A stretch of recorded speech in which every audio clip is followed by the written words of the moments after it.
સાથે છે અમરુભાઈ. અમરુભાઈ ક્યાંથી આવ્યા ભાઈ? શેખપીપળિયાથી. અમરેલી જિલ્લો. અમરેલી જિલ્લો. બરાબર. અને અમરુભાઈ ને પૂછીએ કે એમને શું તકલીફ હતી. અમરુભાઈ શું તકલીફ હતી? આપણને મણકાની ગાદી ખસી ગઈ હતી. મણકાની ગાદી ખસી ગઈ હતી. બરાબર. અને આમ ગાદી ખસી ગઈ, તકલીફ શું શું થતી હતી જરા કહેશો? વાંકા વળવામાં તકલીફ થતી, બેહવામાં તકલીફ થતી, પગમાં ખાલી ચડતી. કેટલું ચાલી શકતા હતા? ચાલી તો 1/2 કિલોમીટર જેટલું ચાલી. પછી પગમાં ખાલી ચડવા માંડી. પછી ઊભું રહેવામાં તકલીફ આવતી હતી? હા, ઊભું. કેટલી વાર ઊભા રહી શકતા હતા?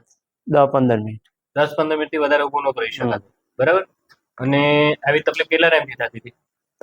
3-4 મહિનાથી. 3-4 મહિનાથી આવી તકલીફ હતી. બરાબર. પછી હા, અને મને મળ્યા કે પેલા કેટલાક ડોક્ટરોને બતાવેલું? 3-4 જગ્યાએ. 3-4 જગ્યાએ બતાવેલું. તો શું ડોક્ટરો અભિપ્રાય આપતા હતા? કે ઓપરેશન જ કરાવવું પડશે. ઓપરેશન કરાવવું પડશે. મણકામાંથી ગાદી ખસી ગઈ, મણકામાંથી નસ દબાઈ ગઈ. ઓપરેશન વગર સારું નહીં થાય. ઓપરેશન કરાવવું જ પડશે એવું કહેતા ને ડોક્ટર? અમદાવાદ, રાજકોટ, અમરેલી 2-4 જગ્યાએ બતાવ્યું પણ બધે ઓપરેશન નું જ કીધું. ઓપરેશન કીધું. બરાબર.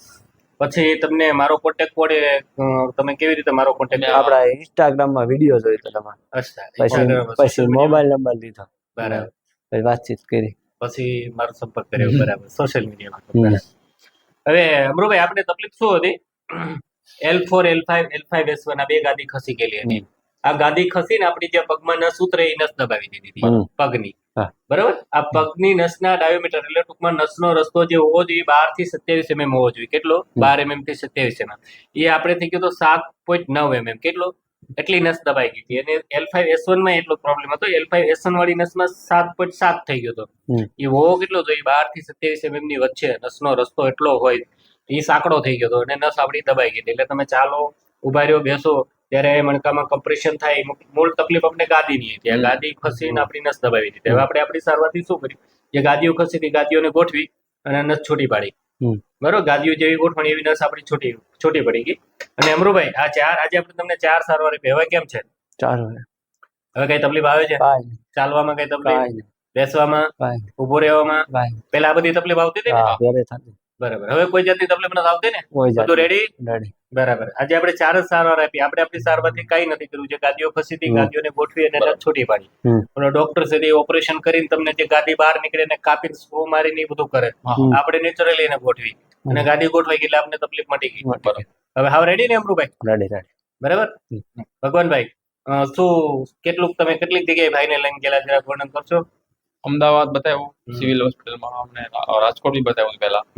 ત્યાં પણ ઓપરેશન નતું અને અમરેલી પણ ડોક્ટર બધી જગ્યાએ ઓપરેશન નું ડોક્ટર કહેતા હતા. બરાબર. અને અમે તો ઇન્જેક્શન બી દેવાયેલા આની ગળમાં ઇન્જેક્શન અમરેલી થોડી રાહત થાય પણ એને કઈ ફેર ન પડે.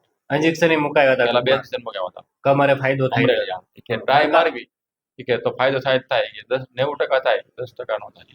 એટલે એનાથી એને ફાયદો મણકામાં ઇન્જેક્શન દેવડાવ્યા હતા. મણકામાં દેવડાવ્યા હતા ને એનાથી ફાયદો ન થયો. બરાબર. હવે આપણે 4 જ સારવાર આપી. હવે કેમ ભાઈને કેમ લાગે છે? ના રેડી છે. ઘણું સારું છે.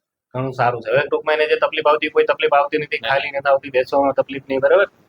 અને અમરુભાઈ કેવી લાગી તમને અમારી સારવાર? સારી લાગી. તમારી જેવી તકલીફ વાળા દર્દી હોય, ગાદી ખસી હોય, મણકો ખસી હોય, નસ દબાતી હોય તો આ વિડીયોમાં તમે એમને શું કહો? આવું જ પડે.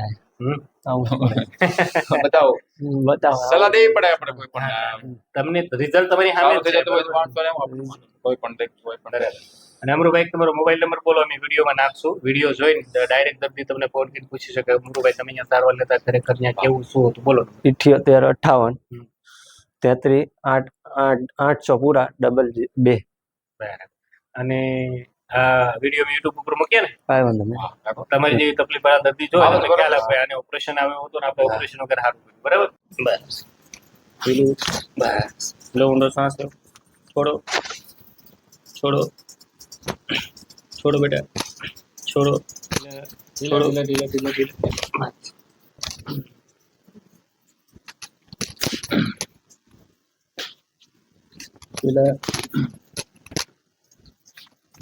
થોડા પર બસ.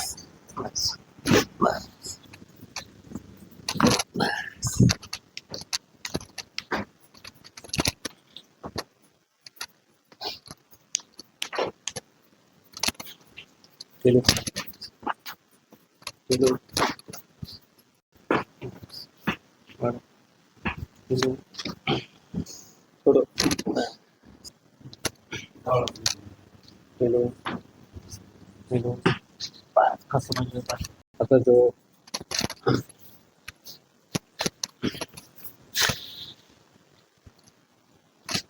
છો ઉપર દેખો. છોડ છોડ છોડ છોડ બસ થઈ ગયું.